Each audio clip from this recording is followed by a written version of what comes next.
Et bienvenue. Dans l'actualité ce soir, le président de la République qui a quitté Bamako cet après-midi pour la Chine, le chef de l'État, prendra part au Forum économique mondial de nouveaux champions édition 2014.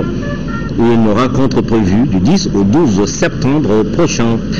Et pour ce déplacement, le président de la République est accompagné par plusieurs hommes d'affaires. Ibrahim Boubacar Keïta est le seul chef d'État africain invité à ce rendez-vous.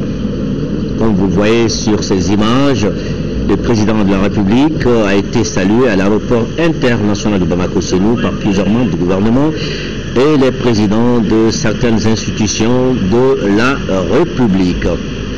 Le président de la République qui a donc quitté Bamako cet après-midi pour la Chine.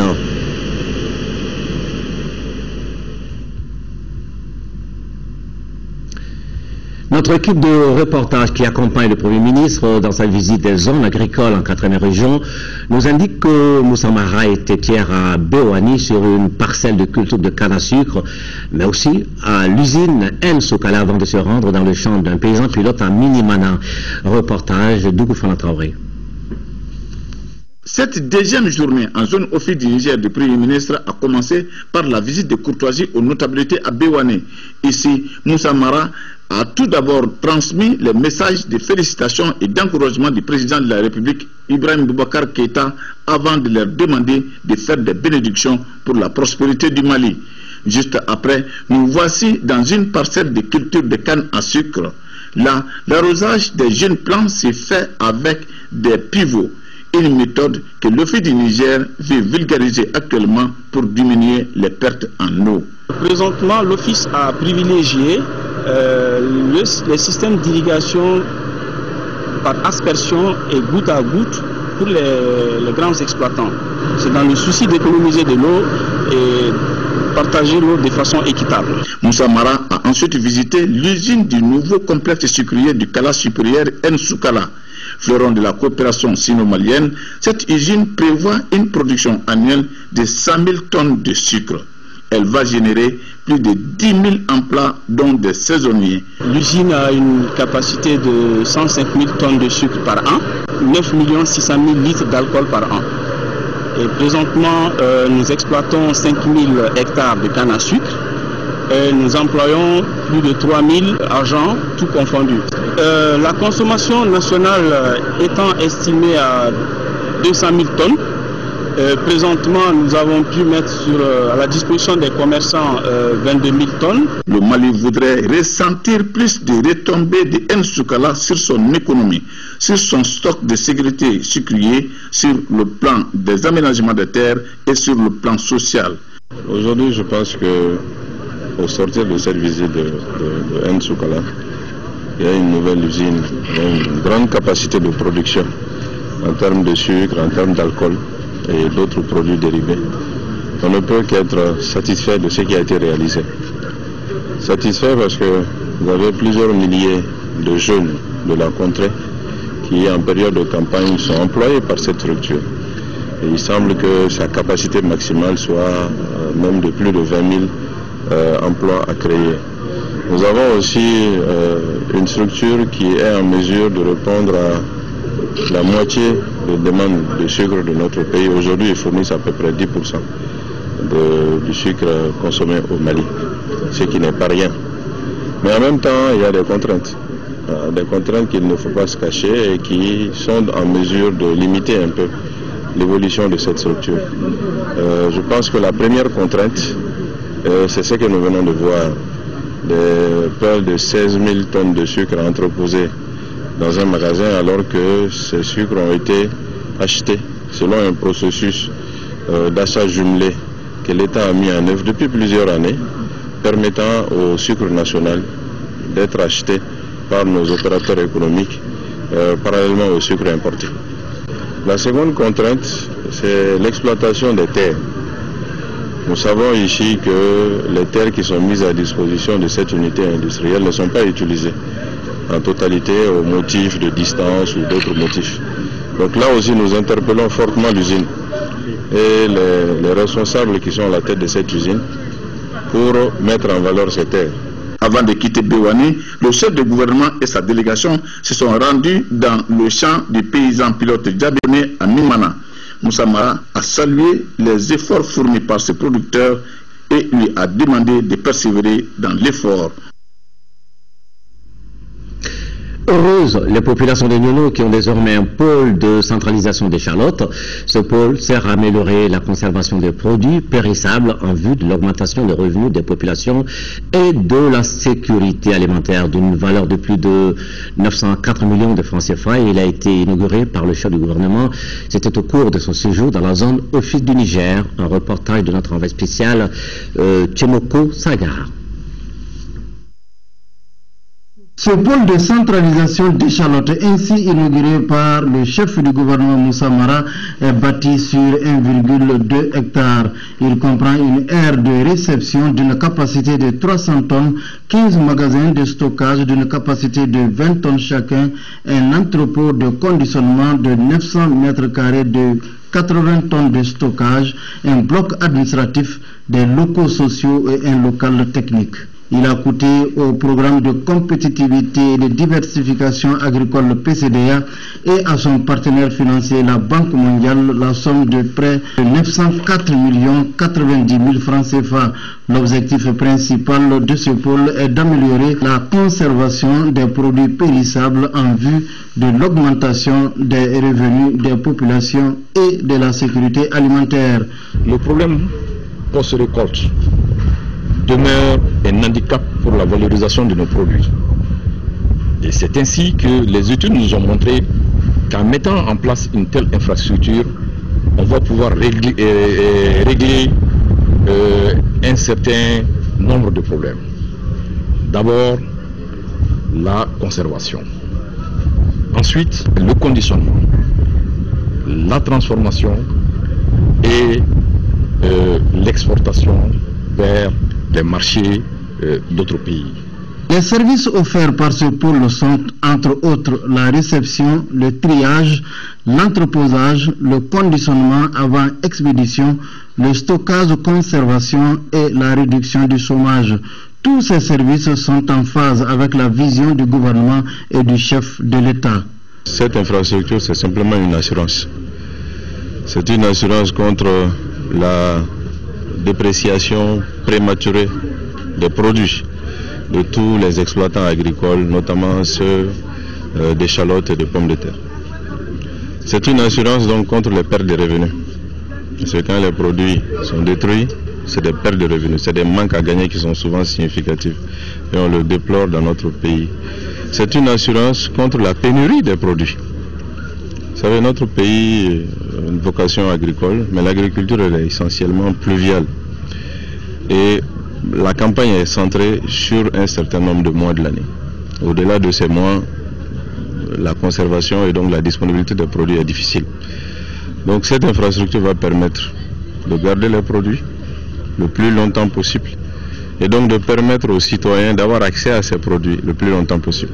Cette infrastructure s'inscrit tout à fait dans le projet du chef de l'État, qui est de faire de notre pays une puissance agricole et agro-industrielle à l'horizon 2018, d'assurer la sécurité alimentaire et d'assurer la prospérité au niveau des exploitants agricoles. Les exploitants agricoles sont les plus nombreux au Mali. Donc si ils ont des revenus en plus, c'est le pays qui en bénéficie et c'est chacun d'entre nous qui en bénéficie.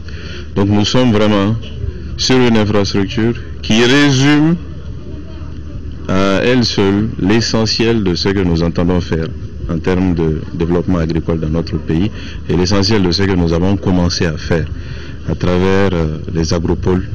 L'Office du Niger en tant que tel va abriter, je pense, l'un des agropoles les plus significatifs où les producteurs, les transformateurs, le marché, le financement, tout ceci va être concentré dans un espace déterminé pour assurer la prospérité de toute cette chaîne, faire de la valeur ajoutée de nos produits et permettre à ce que ces produits soient disponibles pour le plus grand nombre. Je pense que c'est le mal qu'on peut souhaiter aujourd'hui à notre pays et nous sommes donc pleinement satisfaits d'assister à cela. Maintenant, il faut associer à cette réussite tous ceux qui ont aidé notre pays et qui continuent à le faire. La Banque mondiale, à travers le programme de compétitivité et diversification agricole PCDA, qui assiste plus de dizaines d'années le Mali dans la création de valeur, dans la production de l'agriculture, dans la transformation de l'agriculture et dans la diversification de l'agriculture. Je pense que autant de choses auxquelles nous venons d'assister aujourd'hui et qui en préfigurent d'autres. Le pôle de centralisation d'Échalote est construit à Koulambaveré, une bourgade située à 3 km de la ville de Younou. Dans les perspectives, le PCDA envisage la construction d'une unité de 3 chambres froides pour la conservation des semences de pommes de terre et la mise en place du système de gestion privée de l'infrastructure. Le processus de déconcentration et de décentralisation des services de l'État suit son cours. Ce matin ici à Bamako, c'est la direction régionale de l'industrie et de la promotion des investissements qui inaugurait ces nouveaux locaux. 100 millions de francs CFA ont été nécessaires à la réalisation de l'ouvrage. Fatoumata Kone est allé voir pour l'actualité. Ça y est, la cité du Mékétan a sa direction régionale de l'industrie. Bâtie sur un demi-hectare, l'infrastructure comporte une salle de réunion, des salles d'accueil et des bureaux pour administration. Située à Souban, l'infrastructure a été construite sur fonds propres à hauteur de près de 109 millions de francs CFA. Pour accompagner le développement du secteur privé et atteindre les objectifs suivisés, nous devons disposer de services techniques renforcés et compétents. C'est pourquoi la construction de la direction régionale de l'industrie de Koulikoro était plus qu'une nécessité. Cette région occupe une place de choix dans le processus de développement industriel de notre pays. Ces énormes potentialités dans les domaines miniers et agro-silvopastoral, en plus de la réalisation des infrastructures de base, constituent sans nul doute des atouts pour attirer les investisseurs nationaux et internationaux. Selon les résultats du recensement industriel de 2010, la région de Koulikoro est la 3e région industrielle de notre pays, avec 62 unités industrielles en activité d'envergure internationale, régionale et sous-régionale. Autorités régionales et populations du Mékétan se réjouissent de l'ouverture de cette direction. Koulikoro est devenir la première région industrielle du Mali. Vu les potentialités qui existent à l'interne, nous avons aujourd'hui quelques divisions chargées de la valorisation des matières premières locales. Comme nous sommes régaliens de l'État, nous faisons le contrôle des engagements des opérateurs économiques également dans la région. L'inauguration des locaux de la direction régionale de l'industrie de Koulikoro est le témoignage des efforts que le gouvernement du Mali a réalisés dans le cadre de la décentralisation et de la déconcentration des services publics. Au cours de la cérémonie d'inauguration, le ministre a évoqué la relance des sociétés qui ont fait la fierté de notre pays en son temps. Il s'agit de l'ICOMA et de l'INACOM. Aussi, le leitmotiv de la rencontre fut la concurrence déloyale et la fraude. Et voilà, c'est Koulikoro qui bénéficie donc de cette infrastructure. Maintenant, à Alger, les pourparlers inclusifs intermaliens se poursuivent là-bas au sein des différents groupes thématiques de travail. L'ensemble des représentants des communautés attendues dans la capitale algérienne sont désormais présents, ce qui fait dire aux représentants du président de la République que le processus d'Alger a repris de plus belle. Pour Modibo Keïta, il faut que cette fois-ci des engagements réels soient pris avec un calendrier et des mesures de suivi et évaluation.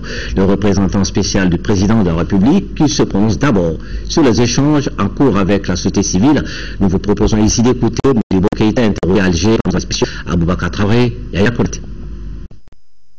Il est normal qu'au nom de la libre d'expression, que les uns et les autres s'expriment et disent ce qu'ils ont sur le cœur. Je l'ai noté sans jamais perdre l'espoir que les Maliens, tôt ou tard, se mettront d'accord. Donc malgré les retards que nous avons enregistrés, je pense que le processus a repris de plus belle. Et je prie Dieu qu'il continue sur cette lancée. En tout cas, je suis personnellement optimiste. La question est à la fois facile et difficile. Il nous faut créer un climat de confiance. Il nous faut, au courant de cette deuxième phase, que des engagements réels soient pris. Qu'un calendrier de mise en œuvre soit défini. Que des mécanismes de suivi et d'évaluation soient également définis. Tout cela en continuant à élargir le spectre. Voilà l'atmosphère dans laquelle nous sommes. Et toute négociation assez haut et assez bas Mais nous pensons que toutes les discussions que nous avons eues, les discours qui ont été prononcés, sont des discours qui reflètent l'état d'esprit des uns et des autres, mais j'y vois toujours une marque positive. Alors, comme vous l'avez dit, tout cela a commencé ici par l'audition des communautés. Comment est-ce que vous jugez leur apport au débat? Et quand on a souhaité que les communautés participent à ce débat-là, dans notre esprit, il ne s'agissait pas des communautés du gouvernement, il ne s'agissait pas des communautés de tel mouvement, mais il s'agit de la communauté nationale. Mais c'est en réalité celle-là qui a vécu dans sa chair et dans son esprit tous les traumatismes. Ce n'est pas seulement les communautés du Nord, mais l'ensemble des communautés. Donc j'estime que le fait d'avoir dit comment ils voient l'avenir de notre pays doit être un éclairage, un faisceau pour les négociations et pour les négociants que sont le gouvernement et les mouvements armés et pour les médiateurs eux aussi. Donc leur rapport m'a paru extrêmement important. Vous, en tant que représentant du président de la République, vous avez certainement déjà rencontré les responsables de mouvements armés au plus haut niveau. Qu'est-ce que vous vous êtes dit? Bon, et il y a deux sortes de rencontres. J'ai personnellement reçu une visite de courtoisie des chefs des mouvements armés pour me transmettre aussi bien leur doléance mais leur volonté de faire la paix. Et moi-même, comme vous avez constaté ce soir, j'ai choisi de venir rendre une visite de courtoisie à l'ensemble des communautés. Et je leur ai dit que je portais un message à leur endroit, message du président de la République que j'ai l'honneur de représenter ici. Je leur ai dit que c'est vrai, il y a eu des traumatismes, les gens ont souffert dans leur esprit, dans leur chair, mais qu'il ne fallait pas continuer à porter le deuil de l'avenir. Qu'il fallait, en toute vérité, dans un langage franc, convenir des moyens les meilleurs pour que ce pays puisse retrouver la stabilité. Voilà. Vous avez constaté que j'ai attendu que l'ensemble des communautés regagnent à Alger pour effectuer cette visite de courtoisie. Alors, nous n'avons pas eu de débat sur les questions. Ce n'était pas mon rôle ce soir, mais c'était dans le souci de renforcer la confiance de venir leur rendre une visite de courtoisie. Et les représentants de tous les mouvements étaient là. Les représentants de toutes les communautés étaient là. Et pour comprendre, elles commencent à parler, elles commencent à dire. Donc c'est un lieu soir qui nous respecte.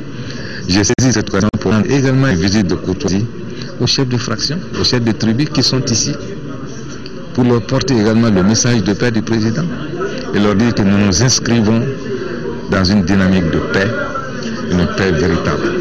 La médiation se donne 6 semaines pour boucler cette deuxième phase. Alors, au vu de ce que vous voyez, de ce que vous entendez et au vu du retard dans le démarrage des travaux, vous espérez qu'on va tenir ce délai? Bon, c'est mon espoir. Mais les négociations connaissent toujours des perturbations.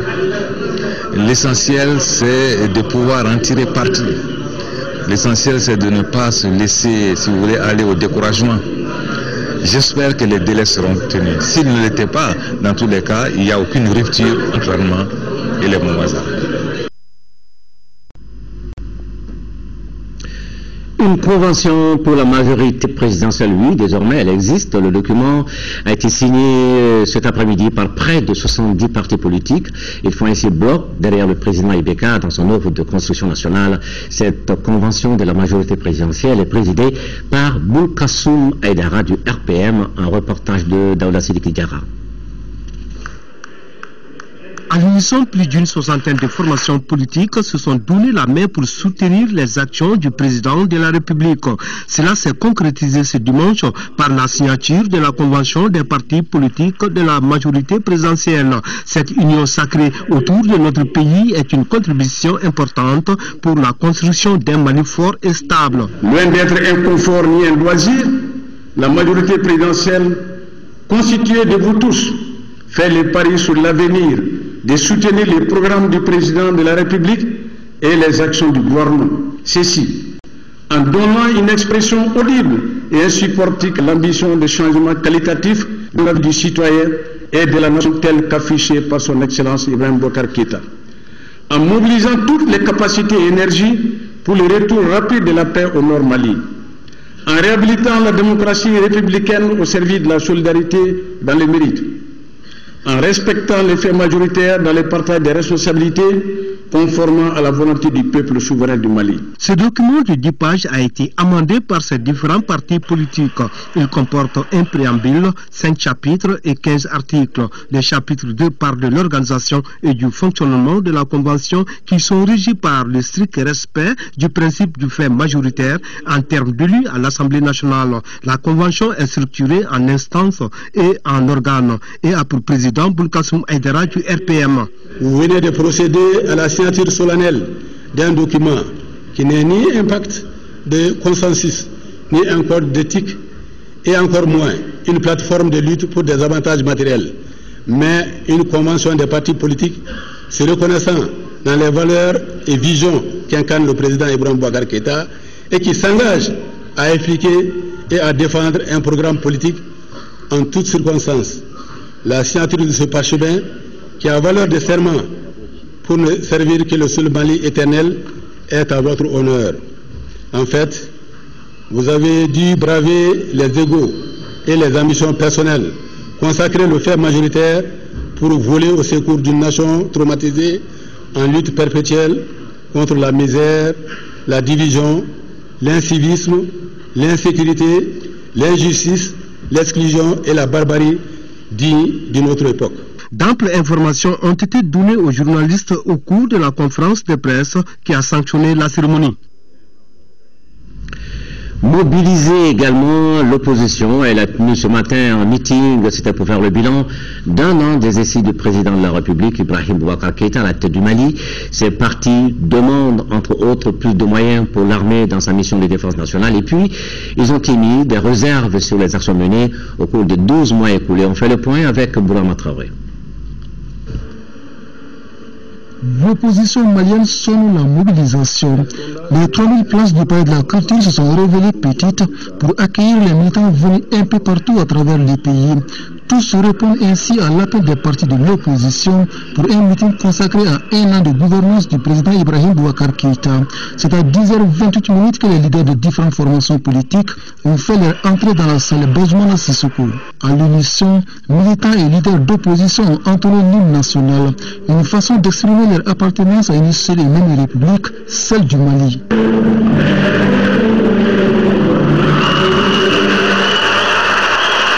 Dans un magazine d'une trentaine de minutes, l'opposition dresse le bilan d'un an de gouvernance du président de la République. Sécurité, économie, école, santé et emploi, bref, tous les grands secteurs du pays ont été passés en revue.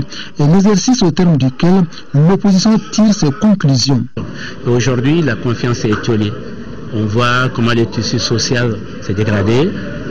L'INTM va en grève, les petits commerçants menacent d'être en grève, le panier de la ménagère est quasiment vide. Mais je crois qu'aujourd'hui, on ne peut pas dire qu'il y a eu quelque chose d'extrêmement positif. Je crois que le bilan est globalement négatif. Ce point de vue de Soumaïla Cissé est entièrement partagé par les autres leaders de l'opposition. Tous soulignent la nécessité de placer l'intérêt du pays au-dessus de toute considération politique et de poursuivre que l'opposition ne doit en aucun cas être considérée comme l'ennemi du Mali. Elle est, dit-on, une partie intégrante et incontournable dans la construction nationale. Dans une déclaration commune, les partis signataires s'opposent à toute velléité d'autodétermination et se disent attachés au respect de l'intégrité du territoire et à la forme républicaine de l'État.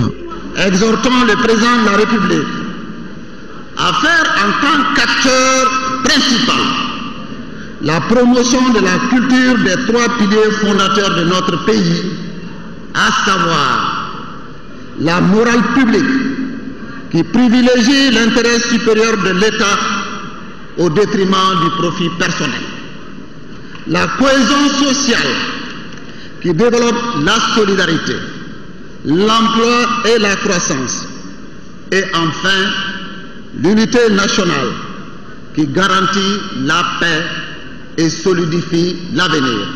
Ces meetings d'information, assure-t-on ici, est le début d'un combat politique que l'opposition entend mener jusqu'à ce que sa voix soit entendue et comprise.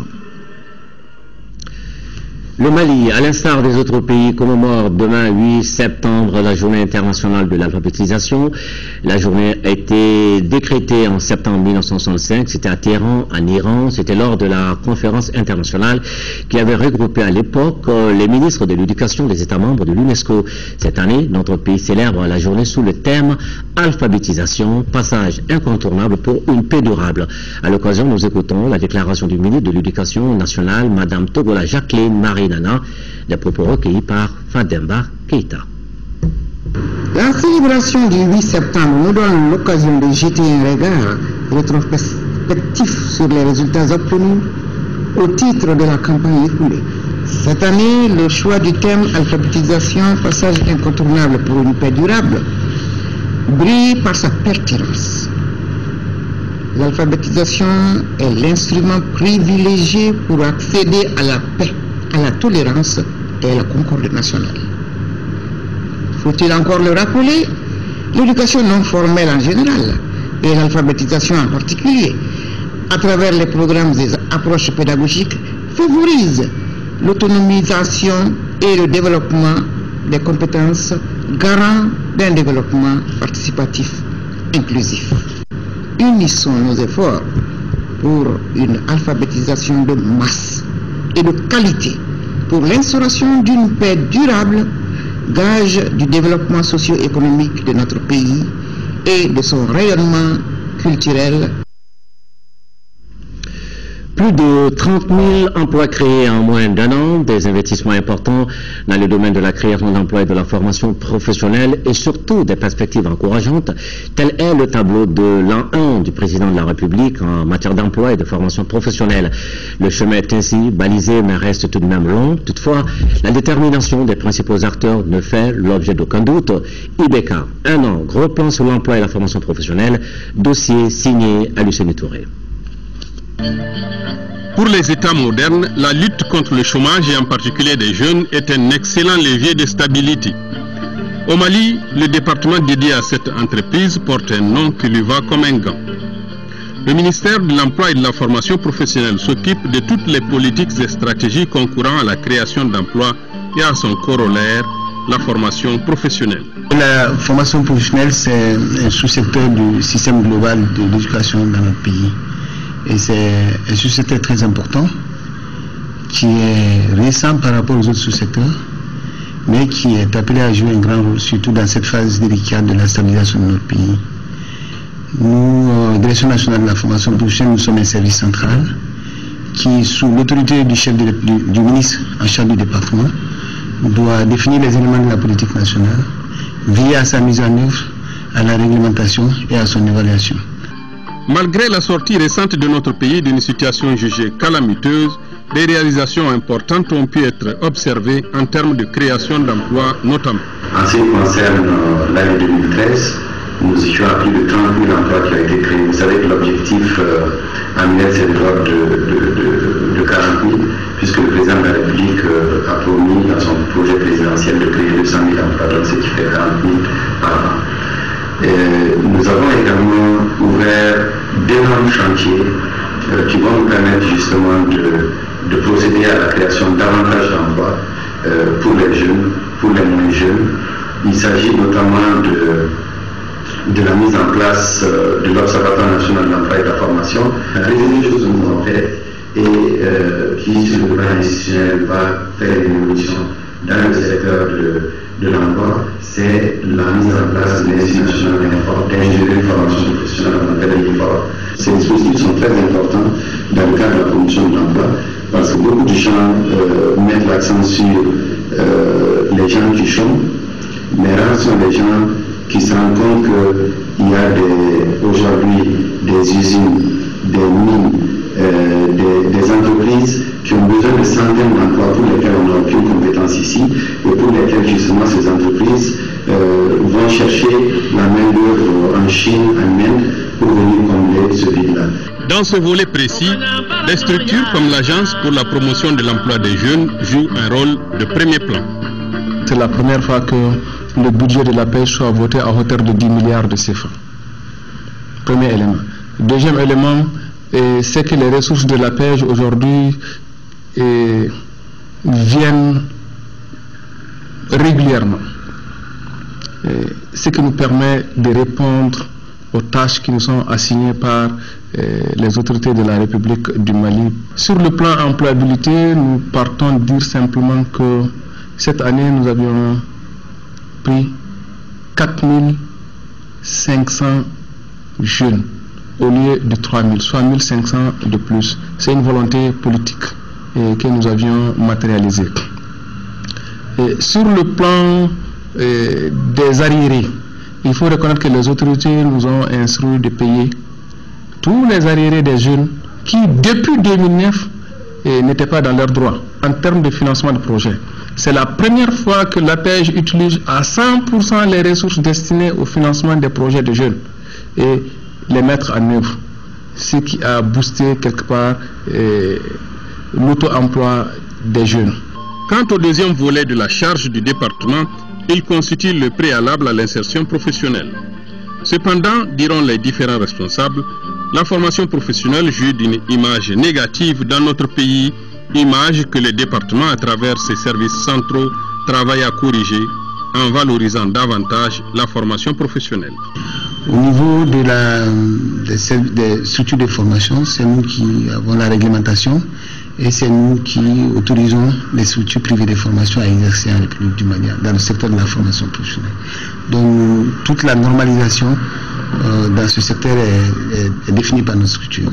Le gros problème, c'est la perception que la communauté a de la formation professionnelle. Vous savez, nous sommes dans un pays où quand on va à l'école, que ce soit nous-mêmes, que ce soit les parents et la communauté, tout le monde pense que lorsqu'on va à l'école, c'est pour travailler dans un bureau climatisé.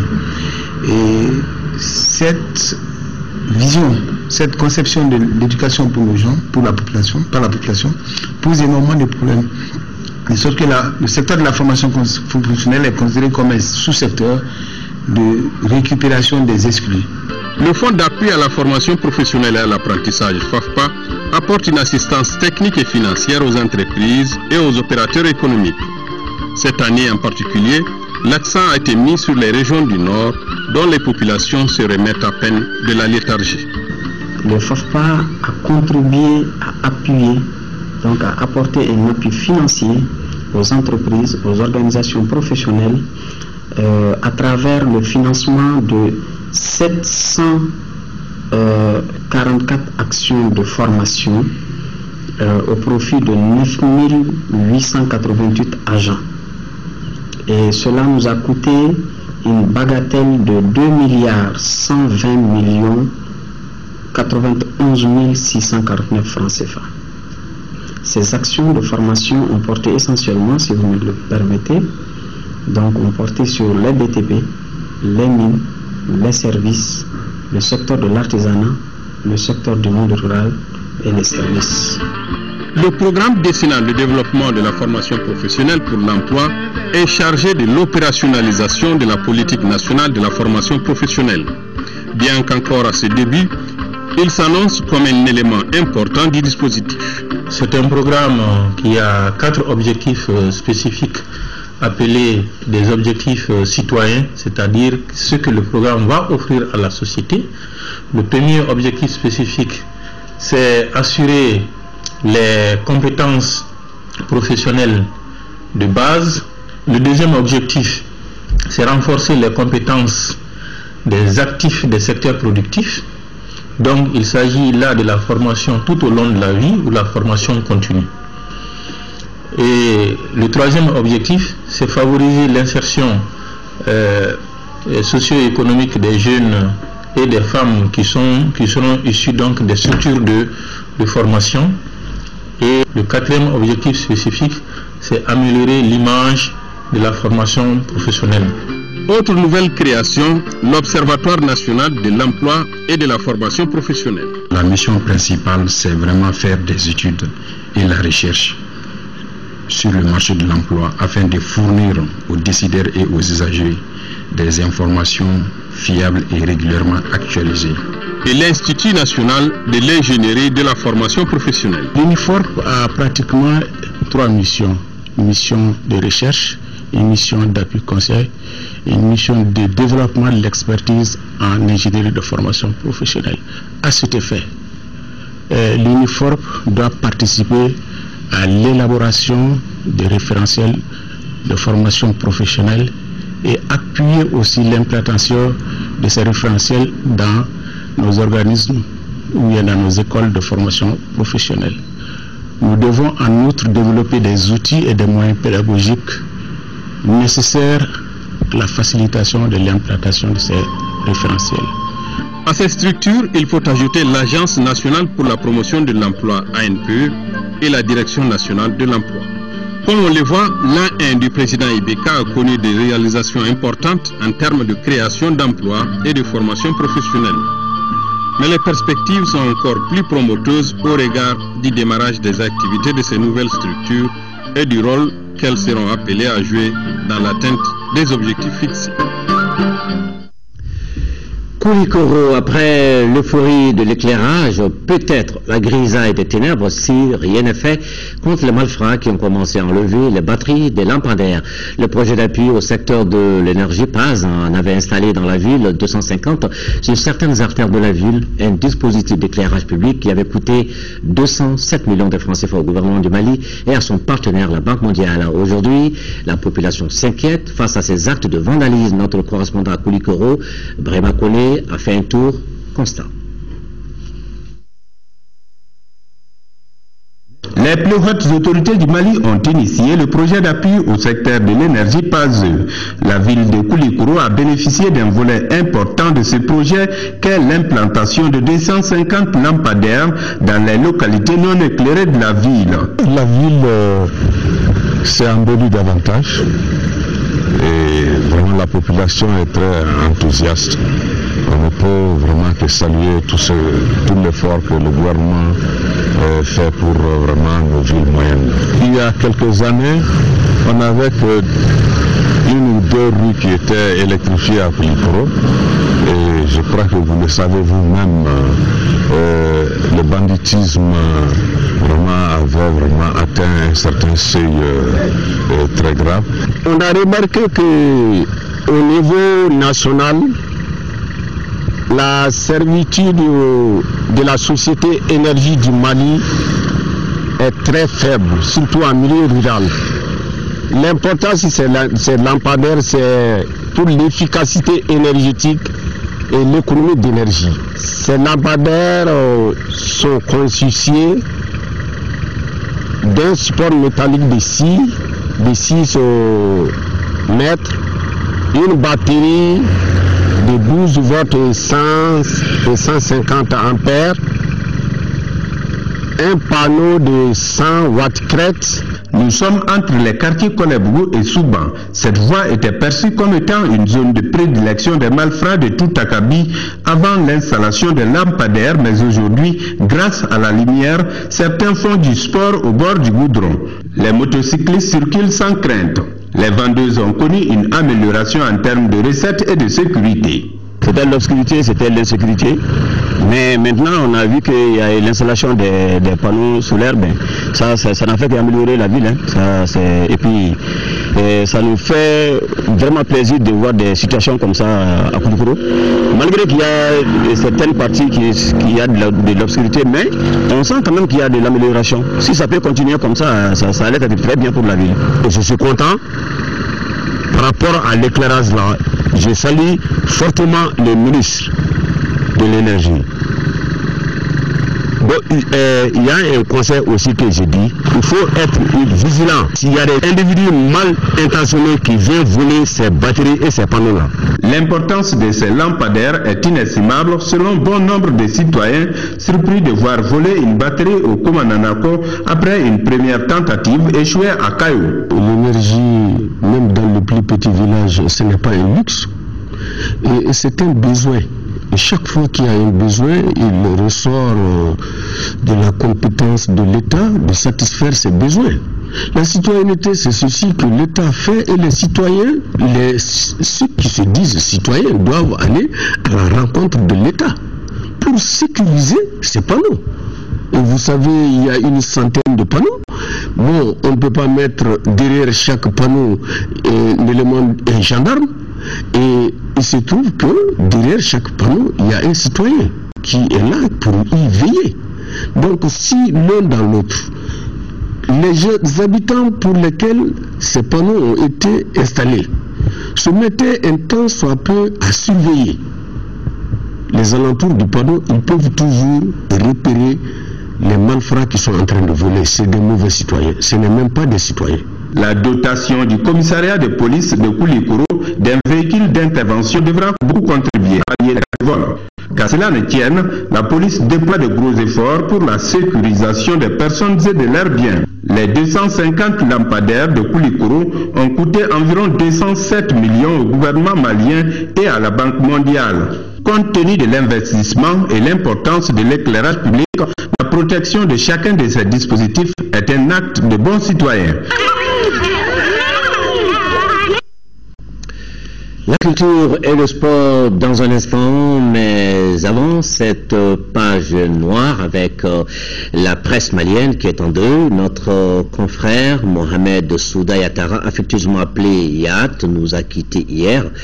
Les obsèques ont eu lieu cet après-midi. Nous y reviendrons plus en détail dans nos éditions de demain avec Alpha Maïka. Il était une fois une nouvelle mariée qui refusa d'aller chez son mari. Elle serait transformée avec tout son cortège de mariage en colline. Et ce monument naturel appelé Mousso Banekoulou marque encore la mémoire collective dans la contrée du Fladougou, dans le cercle de Kita. Le Mousso Banekoulou, qui se trouve dans la commune rurale de Kassoro et village de Tibissa, hameau de Mousso Bane. Notre équipe de reportage conduite par Chakoumar Sangaré est allée à la rencontre de cette histoire émouvante. C'est le sujet de la page culture de la semaine.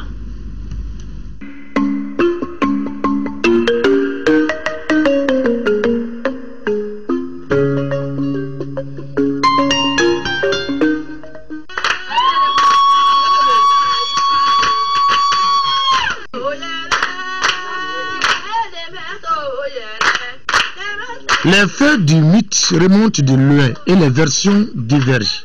Une première version nous apprend que la mariée était destinée au fils de l'intime ami à son père. En route, elle s'est transformée en colline pour éviter ce mariage qu'elle n'aimait pas. Donc, lorsque la femme a refusé de rejoindre son foyer conjugal, comme les parents ont donné leur voix au marié, à la famille, donc ils sont obligés d'emmener la fille de force chez son mari. Ceux qui l'accompagnaient étaient obligés maintenant de prendre la dame de force. Arrivé à ces limites, la femme s'est transformée en colline avec tous ceux qui l'accompagnaient. Nous nous sommes rendus au village le plus proche du site qui porte d'ailleurs le nom du monument naturel, Mousso Bane. Ici, une deuxième version nous révèle plutôt que c'est un piège de la marâtre de la jeune dame qui l'a conduite dans une situation délicate, une honte monumentale. Sa marâtre lui dit qu'une fois arrivée à cet endroit, elle doit s'asseoir sur le guérilla sénégalensis, l'arbis appelé Gunja sans le casser. Ensuite, se soulager là-dessus avant de continuer le chemin. Ma fille, c'est le secret de la réussite de ton mariage, dira la marâtre mal intentionnée. La jeune mariée fait ainsi, mais au moment de se lever, l'arbis très flexible projeta des selles sur la tenue de la mariée. La crainte d'être la rusée de la belle famille en se présentant avec des vêtements sués a conduit la jeune mariée à s'arrêter à mi-chemin. Ainsi, la mariée refuse de partir chez son mari, selon la première version, parce qu'elle n'aimait pas l'époux choisi par ses parents. Selon la deuxième, parce qu'elle avait honte d'aller avec sa tenue tachetée dans sa belle famille. De ce refus est né le nom Mousso Bane, qui signifie littéralement Mousso, la femme, et Bane, la révoltée. Alors, pour éviter l'échec du mariage, synonyme de honte pour toutes les parties, les accompagnateurs portent la mariée sur leur tête pour l'amener de force. C'est en ce moment, comme et trousseaux de mariage ont été systématiquement transformés en collines à cet endroit précis.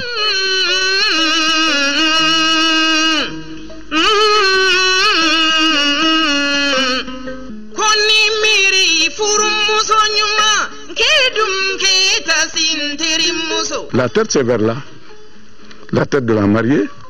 Ce qui est au centre là, ça c'est le corps. Et de l'autre côté maintenant, ça c'est la jambe. Et ce qui l'emporte. Ici, on appelle ça le tchilou. C'est une sorte de fil tissé qui nous permettait autrefois avec nos parents de mettre tout ce que la femme avait besoin. Et l'autre côté aussi, c'est une partie de ses avoirs. Donc maintenant, ce qui se trouve en bas là, ça c'est les charges et ça c'est les humains qui portaient ces charges-là. Dans le trousseau de mariage de Mousso Bané, il y avait l'aubergine locale ou Ngoyo et le pois de terre ou Teganunkuru qui poussent encore autour du monument pendant la saison des pluies. Comment s'appelait la mariée? D'où venait-elle et où allait-elle? Ces questions restent sans réponse précise. Toutefois, selon les témoignages, le Mousso Bané parlait. Cela nous édifie un peu sur sa provenance. Lorsqu'on passait, on disait bonjour Mousso Bané. Elle répondait aussi l'amiablement. La colline du Mousso Bané disait Gaïa, Mousso de Sebagaye. Autrement dit, c'est la femme qui a le pouvoir. C'était sa réponse aux salutations des passants. Cette expression provient de la zone de Brigo. C'est pourquoi nous sommes convaincus que la mariée a quitté Brigo. Le Mousso Bané est un patrimoine naturel qui se dégrade considérablement, victime de l'érosion et des mauvaises pratiques des populations environnantes. Cela parce que son existence semble être ignorée en dehors du Fladougou. Selon nos sources, aucune autorité n'a visité ce monument depuis qu'il existe. Ce lieu, comme beaucoup d'autres dans la localité, peut à coup sûr constituer une attraction touristique au profit des populations locales et du Mali tout entier.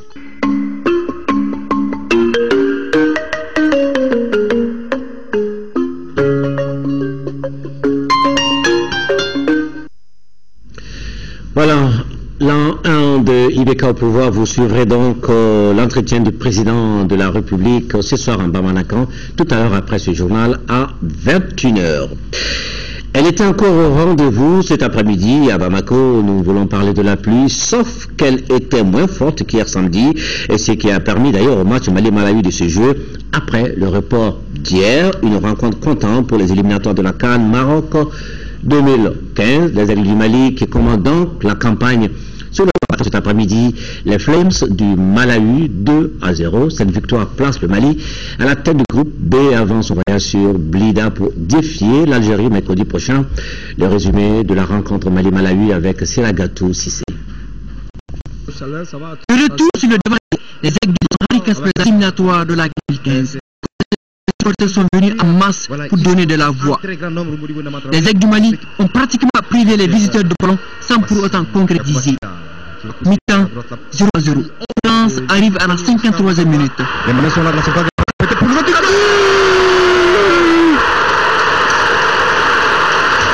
Ouverture du score du gaucher de Wolverhampton. Bakary Sako, enfin. 1-0. Mamadou Samassa est expulsé à la 63e minute. Le gardien des aigles du Mali a touché le ballon de la main hors des 16 mètres. Les hommes de Henri Kasperzak, motivés à l'idée de conserver le résultat, ajoutent un deuxième but dans le temps additionnel par Cheikh Tidiane Diabaté. L'attaquant des aigles saute plus haut que le gardien malawite. Victoire poussive des aigles du Mali 2-0. Il libère tout le monde finalement. Cheikh Tidiane Diabaté finalement qui libère tout le monde ici au stade du 26 mars avec ce but de la tête. Bakary Sako, il a bien vu démarquer. Et McDonald Arawa ne peut que constater les dégâts. Enfin. À l'encadrement technique d'analyser tous les paramètres de ce Mali-Malawi avant le déplacement sur Blida pour affronter ce mercredi l'Algérie vainqueur l'Éthiopie à Addis Abeba 2-1. Le classement du groupe B est le Mali 3 points plus 2, deuxième Algérie 3 points plus 1, troisième Éthiopie 0 points moins 1, quatrième Malawi 0 points moins 2. Bravo donc aux aigles, merci aux supporters de sortir très massivement malgré la pluie cet après-midi. On va dire, allez les aigles, voler plus haut, plus vite, plus fort. Cette édition s'achève. Merci de l'avoir suivi. D'autres rendez-vous d'infos sur l'ORTM demain lundi, 10h-13h, Kalidiatou, Koné, 18h, 20h à Ouitouré. Il ne nous reste plus qu'à vous souhaiter une excellente fin de soirée et une très bonne semaine. Bonne nuit.